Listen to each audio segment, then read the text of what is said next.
ఒకతని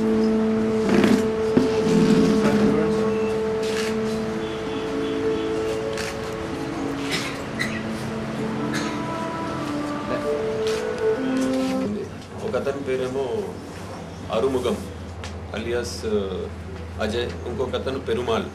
వీళ్ళిద్దరూ ఒరిజినల్గా తమిళనాడుకు చెందిన వ్యక్తులు. ఇప్పుడు జగదీరిగుట్టలో నివసిస్తున్నారు ప్రస్తుతం. వీళ్ళు జీడిమెట్లకి సంబంధించిన ఒక హెచ్బి చేశారు. దాంట్లో ఈ ఆరుముగం అనే అతని ఫింగర్ ప్రింట్ ఒకటి ట్రేస్ అయింది.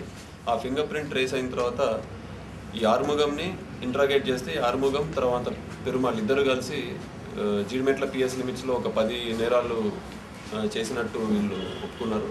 ఇదే కాకుండా కుషాయిగూడకి సంబంధించిన ఒక హౌస్ బ్రేకింగ్ కూడా చేయడం జరిగింది.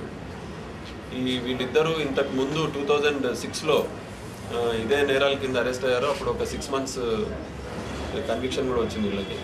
ఆ తర్వాత జైలు నుంచి రిలీజ్ అయినాక కొంతకాలం వీళ్ళు తమిళనాడులో ఉన్నారు. మళ్ళీ ఇటీవల లాస్ట్ 6 months నుంచి వచ్చి మళ్ళీ ఈ అఫెన్సులు చేయడం జరుగుతుంది వీళ్ళు. సో దీనికి మనకు జీడిమెట్లలో ఒక 10 నేరాలు చేసినట్టు అంగీకరించారు. అది కాకుండా కుషాయిగూడలో ఒకటి. ఈ మొత్తము వాల్యూ దీనికి సంబంధించి 18.5 తులాలు బంగారం,